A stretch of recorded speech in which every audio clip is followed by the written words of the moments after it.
투자자 입장에서 빠르고 정확한 시황을 전달드릴 최경진의 퀵 시황입니다. 오늘 10시 반을 기점으로 시장이 빠져서 좀 아쉬움이 많이 남는 것 같습니다. 어떠셨나요? 네, 오늘은 갯벌에 조개 캐러 가는 체험하는 거 그런 거 가보셨는지 모르겠는데 조개 캐러 가가지고 갯벌에서 조개를 캐다 보니 너무 멀리 갔는데 갑자기 밀물이라고 들어오라고 얘기를 하는데 발이 빠져가지고 발이 움직이질 않습니다. 네, 오늘도 바로 질문 드리겠습니다. 어제 미국 시장 급등 때문에 오늘 국내 시장을 기대를 했는데요. 흐름이 좋지 않은 것 같습니다. 장중 수급에 대해서 설명해 주시죠.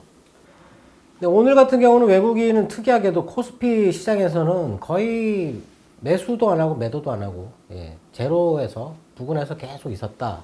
근데 마감하기 전에 매수를 조금 늘리기는 했는데 뭐 화학적으로만 매수가 계속 하루 종일 조금 있었고, 코스닥 같은 경우는 오늘 그 LNF가 20% 이상 급등을 하니까 그쪽에 매도를 많이 했어요. 근데 어제 공교롭게도 외국인이 어제 LNF를 많이 샀다.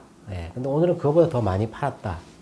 LNF 같은 경우는 좀 그런데 하여튼 뭐 그렇게 해서 코스닥은 매도가 크게 있다가 조금 줄이기는 했습니다. 반도체 쪽으로 매수가 조금 들어오긴 했는데 반도체를 돌리지는 못했다. 그리고 선물 같은 경우는 중국 시장 개장하기 전에 10시 한 20분 정도부터 갑자기 크게 빠져가지고 한 3천억 정도 매도가 있었는데 중간에 조금 줄이다가 12시 20분 정도에 그때부터 다시 늘리기 시작해가지고 계속 줄이려고 시도는 했었는데 홍콩 시장이 낙폭이 커지면서 더 이상 줄이는 그런 시도는 없었다. 이렇게 보면 될 것 같습니다. 그냥 수급이 외국인은 조금 관망을 하는 듯한 그런 움직임이고, 선물 매도에 맞춰가지고 기관은 주식을 여전히 계속 팔고 있고, 코스닥 같은 경우도 뭐 거의 뭐 오늘 기관의 주식 매도는 거의 뭐 일직선으로 이렇게 계속 매도가 진행되고 있다. 뭐 헝다 문제에 대해서 특별하게 나온 뉴스가 없으니까 아직은 진행형이다라고 보는 거죠. 그것 때문에 수급이 좋지 않았습니다.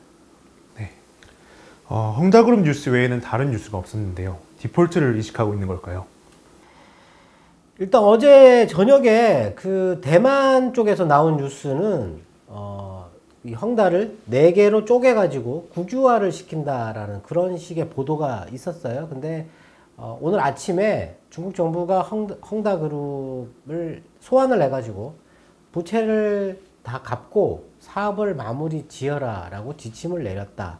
근데 그거 외에는 다른 얘기는 안 했어요. 뭐 어떻게 부채를 갚고 뭐 이런 거 전혀 얘기를 안 하고 그냥 그렇게만 지시를 했다라는 거죠.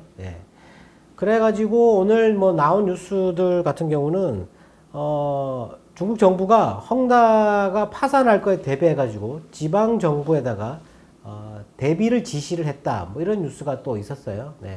그리고 외국계 자산운용사 한 3군데에서 일단 부도는 날 것 같다. 부도는 나는데 부도가 나고 나서 중국 정부가 개입을 해가지고 뭐 국유화를 하든지 아니면 이렇게 쪼개가지고 정리를 하든지 뭐 그런 식으로 하는 방향으로 질서 있는 파산을 하지 않을까. 뭐 그게 일단 중론으로 나오는 거고요. 그리고 중국 정부가 지금 헝다가 짓고 있는 공급해야 되는 그 민간인들의 주택 그거를 공급을 못하게 될까봐 그거는 어떤 식으로든지 공급을 해야 된다. 충격을 주지 않기 위해서.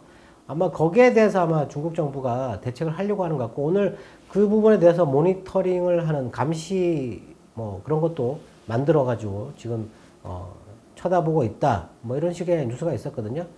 근데 아쉽게도 그 달러 채권에 대한 이자를 지급하지 못했다라는 뉴스 때문에 오늘 이렇게 매도가 나온 거예요. 그 채권 이자를 받아야 되는 그 채권단이 있는데 거기에서 한 3군데를 또 기자가 찾아가서 이자 받았느냐 물어보니까 우리 이자 못 받았다. 근데 아마 이자를 못 받을 것 같다. 이런 식으로 얘기를 했다고 했습니다. 그러고 나서 이제 주가가 밀렸어요. 지금 오후에 그 홍콩 시장이 1% 이상 다시 급락하고 있는데 지금 뭐 헝다는 거의 이 파산하고 부도 나고 뭐 이렇게 쪼개지는 걸로 시장은 지금 생각하고 있다. 이렇게 보면 될 것 같습니다. 근데 어제 뭐 미국 시장이 급등을 했는데 미국 시장 같은 경우는 어제 뭐 다른 뉴스는 없었어요. 마르킷 제조업 지표 같은 경우도 뭐 이렇게 좀 안 좋았고 실업수당 청구 건수도 지난번에 33만 건인데 이번에 35만 건으로 늘었어요.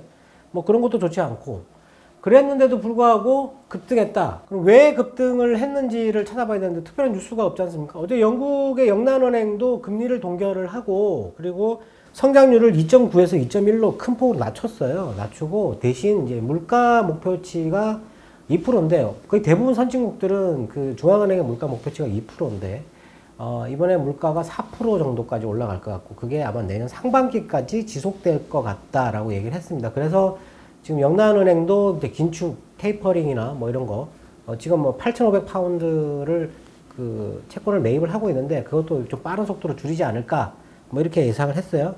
그리고 유럽의 가스 가격이 250%가 폭등했다. 우리나라 아시아 쪽에 공급하는 가스 가격은 한 175% 정도 폭등했는데 그거보다 훨씬 높게 폭등을 했는데 그게 이제 러시아가 지금 독일 쪽으로 가스관 지금 하나 더 만들고 있는데 지금 하나가 원래 있어요. 근데 러시아가 유럽에다가 거의 대부분의 가스를 공급을 하는데 이렇게 이 에너지 의존도가 상당히 높은 거죠. 그걸 이용해 가지고 이 공급량을 조절을 해 가지고 가격을 일부러 끌어올렸다. 유럽 의회에서 조사를 하겠다. 뭐 이런 식으로 얘기를 했는데 뭐 그런 뉴스는 뭐 크게 뭐 급등할 수 있는 뉴스는 아니지 않습니까? 예.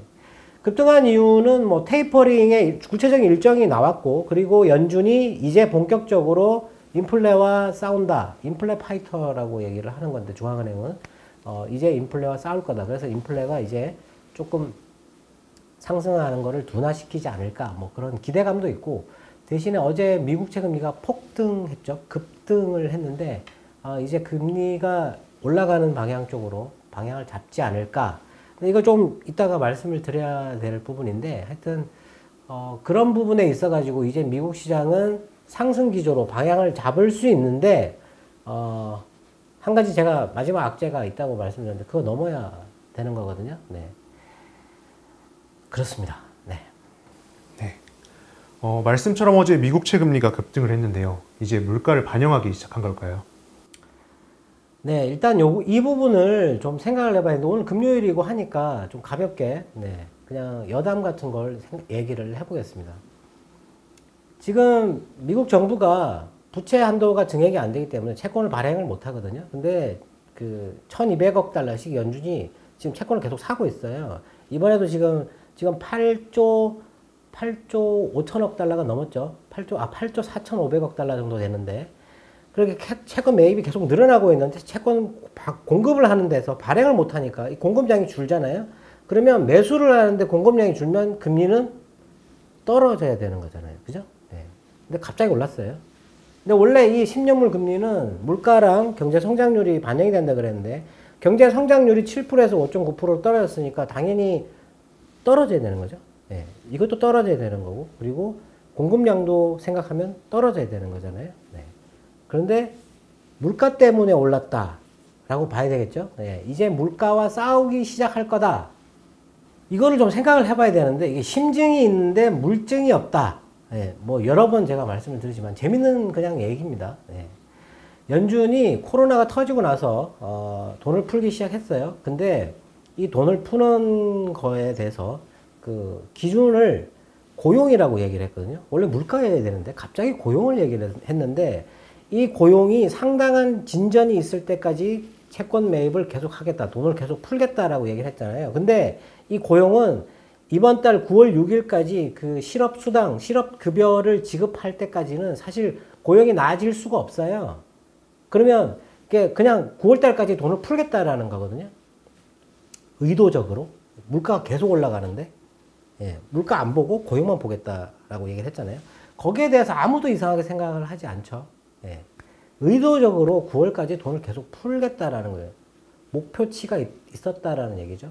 어느 정도까지 왔는데 어저께 제가 말씀을 드렸는데 고용에 추가 진전이 있다라고 평가를 했잖아요. 근데 실업수당도 지금 뭐 35만 건, 이게 20만 건 정도로 줄어야 되거든요, 원래. 그리고 올해 실업률을 4.5에서 4.8로 높였잖아요. 근데 고용에 추가 진전이 있다라고 평가를 했어요. 네. 갑자기 말을 뒤집은 거잖아요. 그리고 지금 물가가 너무 높기 때문에 이제 물가와 싸우겠다 이런 식으로 얘기를 하는 건데, 물가가 너무 높기 때문에 정책을 전환한 건지 아니면 어느 정도의 목표치, 지금 9월 달이니까 9월 달까지 이제 거의 뭐 목표를 세운 건데 도달했으니까 이제 갑자기 전환한 건지 모르겠지만 갑자기 바꿨다라는 거죠. 예. 이게 이제 그 심정은 있는데 이 연준이 도대체 왜 이런 걸 했는지 아무도 이상하게 생각을 하지 않는 것 같아요. 뉴스를 보면 뭐 이런 거를 이렇게 이상하게 생각하는 사람이 없어요. 네. 작년 연말 정도에 뭐 레이 달리오라고 하는 그 유명한 사람, 그런 사람들은 현금이 쓰레기라고 얘기를 했고, 그리고 JP 모건 회장은 골디락스라고 얘기를 했어요. 주가가 엄청나게 많이 올라갈 거다. 네. 그런 사람들은 아는 거죠. 네. 근데 우리나라에서는 그런 거를 얘기를 하는 사람이 거의 없는 것 같습니다.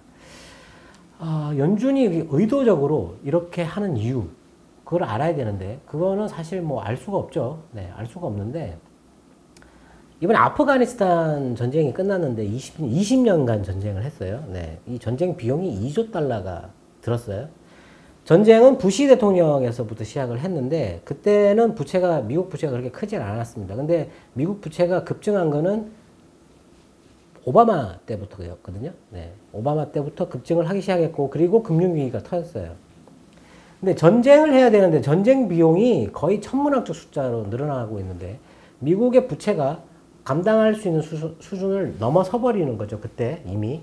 그러니까 세금을 아무리 많이 걷어도 이자를 내기도 부족하다라는 거죠. 그럼 그 나라는 망하는 거지 않습니까? 예.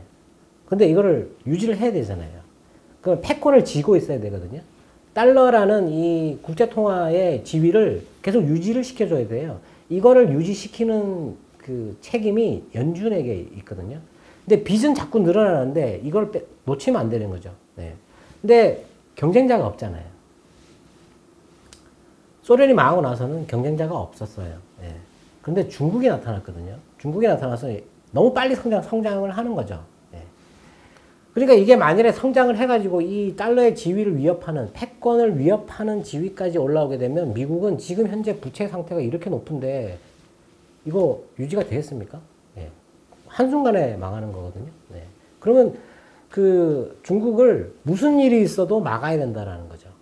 이런 국제관계라는 게 있는데 트럼프 때는 그냥 위협만 하는 거죠. 위협. 예. 위협만 하는 건데 그거 외에 이런 그 연준이 어떤 정책을 써야 되고 왜 트럼프 때 금리를 그렇게 빨리 올렸어야 했는지, 지금은 또 인플레와 갑자기 싸우기 위해서 정책 전환을 하는지, 트럼프 대통령 같은 경우는 거의 뭐 인지하고 있는 정도가 아주 낮았던 것 같고, 이제는 그렇게 할 수 있다, 분위기가 그렇게 돼 있다, 이렇게 보는 건데, 아프가니스탄 그 전쟁을 갑자기 종료를 하게 되면서 의문점을 생각을 해야 되는 거거든요. 그러니까 이제 거기 들어가는 전쟁 비용을 이제 중국 쪽으로 군비를 돌려가지고 대만이나 뭐 일본이나 뭐 호주에다가 뭐 핵잠수함까지 주고 동맹을 결성해가지고 이제 위협을 하는 거죠. 네. 패권을 유지하기 위해서. 그런 부분에 있어가지고 연준이 과연 그런 국제 정세에 맞춰가지고 어떤 정책을 써야 되는지 한번 생각해 볼 필요가 있거든요. 근데 아무도 그런 데 대해서 생각을 하지 않는 건지, 아무도 얘기를 안 하는 건지. 예, 왜냐하면 심증은 있는데 물증이 없기 때문에. 예. 그래서 이번에도 이제 금리를 올리게 되면, 인플레와 싸우게 되면 이제 금리를 올리게 되는데, 금리를 이제 올릴 거라는 거죠. 그래서 국채금리가 갑자기 급등을 하는 겁니다, 이제. 금리가 올라갈 때, 그때 주가가 제일 강하게 올라갈 수 있다고 말씀드렸잖아요. 물론 중앙은행이 금리를 올려야 되거든요. 예. 올려야 되는데, 물론 내년 뭐 한 중반기 이후에 올리게 되겠죠. 근데 그때까지는 채권 매입이 축소돼가지고 이제 유지가 될 거니까 그 기간 동안에 통화 가치가 급격하게 떨어지는 그런 일은 없겠지만, 그래도 시장은 예측을 할 수 있지 않습니까? 이제 채권 매입이 끝나면 금리를 올린다, 이런 예측을 할 수 있기 때문에 그에 맞춰가지고 이제 투자를 실행하는 거고, 어제 제이먼이 아니고 JP 모건 다이먼 회장이 급격한 정책 전환이 있을 거라고 얘기를 하는 거. 이 사람의 얘기가 엄청 중요하거든요. 네. 중요한데 잘 귀담아 듣질 않아요. 그냥 흘려 듣는 경우가 많은데, 이 사람은 힌트를 하나씩 주거든요. 네. 그 지금 생각해야 되는 게 뭐냐면 코로나가 터지고 나서 지금까지 9월 달까지는 연준이 작정하고 돈을 푸는 시기였기 때문에 투자를 해서 돈을 벌기가 그렇게 어렵지 않았습니다. 물론 올해 4월까지였고 그 이후에는 조금 어려웠는데 9월까지는 그렇게 어려운 시장이 아니에요. 근데 이제부터는 어려운 시장이에요. 연준의 정책을 잘 봐야 되거든요. 네, 잘 봐야 됩니다. 이제부터는 연준을 의심하기 시작하면 시장이 크게 급변할 수 있고, 그리고 연준의 그 의도를 제대로 파악하지 못하면 투자에서 실패할 가능성이 높아요. 네. 지금은 상당히 그 많은 고도의 기술이 필요한 그런 투자 시기가 시작된다, 이렇게 보면 될 것 같고요. 어제 제가 그 미국의 그 정치권 의회를 믿지 않는다라고 말씀을 드렸는데, 예. 디폴트가 날 수 있다고 말씀을 드렸잖아요. 네. 여태까지 디폴트가 난 적은 없어요. 그 정부가 셧다운 돼가지고 한 석 달치 뭐 이게 공무원들 월급을 못 주고 뭐 그런 적은 있거든요. 네. 근데 그까지는 디폴트까지는 간 적이 없어요. 근데 이번에는 아마 좀 상당한 위협이 필요하다. 왜냐하면 지금 미국 채 금리가 이게 많이 높잖아요. 근데 지금 채권을 발행을 해야 되는데 이게 빚이 이렇게 많은 사람이 계속 채권을 많이 발행을 하면 누가 이 채권을 사주겠습니까? 예. 달러의 지위가 유지가 돼야 되잖아요. 근데 정치권에서는 그걸 잘 생각을 하잖아요. 연준은 그걸 생각을 하고 있거든요. 정치권이 어떻게 갈 거다라는 걸 연준은 어느 정도 시나리오를 예상을 하고 있는데 정치권은 전혀 생각하지 않습니다. 그렇기 때문에 그런 변동성이 발생할 수 있다라는 거를 생각을 해야 되거든요. 그러니까 조금 물론 그런 그 디폴트가 발생해가지고 주가가 폭락한다 뭐 이런 거 전혀 생각할 필요는 없습니다. 생각할 필요는 없어요. 그리고 상승 흐름이 깨지느냐? 안 깨집니다. 안 깨지는데 이런 모양이 나올 수 있어요. 충분히. 그렇기 때문에 그 기회를 잡으라는 거지. 댓글에 보니까 네, 좀 과격한 표현을 쓰신 분이 계신데 네. 시장의 흐름에서 제일 중요한 건 연준의 정책입니다. 그래서 그 연준의 정책이 정치권과 이게 같이 부합해서 갈 경우에는 시장이 아주 강하게 올라가는데 이게 엇갈릴 경우에 큰 충격이 발생할 수 있어요. 그래서 지금은 그런 충격이 발생할 수 있는 시기다라는 걸 인지하고 계시면 투자에 조금 도움이 되실 겁니다. 그리고 최근에 그 관심 있는 쪽이 수소 쪽인데 지금 이거는 뭐 여담입니다. 여담인데 지난번에 제가 한번 니콜라를 말씀드렸더니 사기라고 그 뭐 기소됐는데 그거를 뭐 투자를 권유를 하냐 그런 위험한 발언을 하지 마라라고 또 댓글을 또 다셨더라고요. 근데 창업주는 나갔어요. 창업주는 그 기소가 됐잖아요. 사기죄로. 근데 이 벤처기업이 펀딩을 받으려고 할 때 자기들이 어떤 사업을 하겠다라고 설명을 하잖아요. 미래에 대한 어떤 그런 설계를 설명하는 거지 않습니까? 그걸 다 사기라고 해버리면 벤처가 펀딩을 받을 수 있나요? 펀딩 받을 수 없습니다. 그게 사기일 수가 없어요. 다만 그 사람, 창업주가 개인적으로 어떤 그 전기 트럭 있었지 않습니까? 픽업. 그거 하려다가 그거 없어졌는데, 그거 뭐 디자인 도입, 뭐 훔쳐오고 뭐 이런 나쁜 짓을 한 그런 부분에 있어가지고 사기 혐의가 일부 있는 거죠. 그 사람 나갔으니까 이 사람은 이제 없는 거고. 이게 니콜라 같은 경우는 이번에 독일 공장을 공개를 했잖아요. 이미 트럭이 만들어지고 있어요. 예, 지금 후반기에 나올 거거든요. 그리고 나서 니콜라가 계속 올라가고 있거든요. 니콜라가 좋다라는 게 아니고, 니콜라가 수소 트럭에서 좀 좋은 입지에 있었는데, 경쟁자가 나타났어요. 플러그 파워라고 해서. 예. 여기 이 회사도 수소 트럭을 만들 거라고 했었거든요.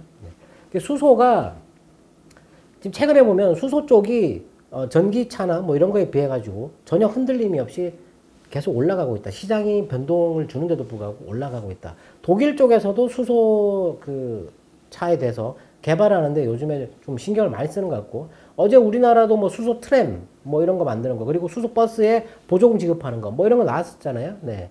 전기차가 이제는 제가 볼 때는 여기에 들어가는 건 조금 좀 늦은 것 같고, 이제는 수소 쪽을 봐야 된다. 예. 지금 LNF 이렇게 많이 올라가니까 외국인 계속 팝니다.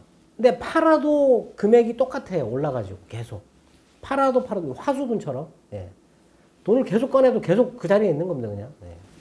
그런 상태인데 지금 그걸 산다라고 하면은 조금 부담이 커지지 않습니까? 그리고 만약에 10월 달에 어떤 큰 변동성이 발생할 때, 이게 변동성이 크면 그쯤에 있는 거 매도를 많이 하게 되니까 그런 위험도 있으니까 그런 부분에서는 조금 조심해야 되지 않을까. 네. 수소에 대한 여담이었습니다. 네. 오늘도 투자자분들의 궁금증이 해소되었길 바라겠습니다. 네, 오늘은 좀 많이 아쉬운데요. 다음 주는 또 기대해 보겠습니다. 네, 저희는 여기서 인사드리겠습니다. 지금까지 최경진의 퀵시황이었습니다. 감사합니다.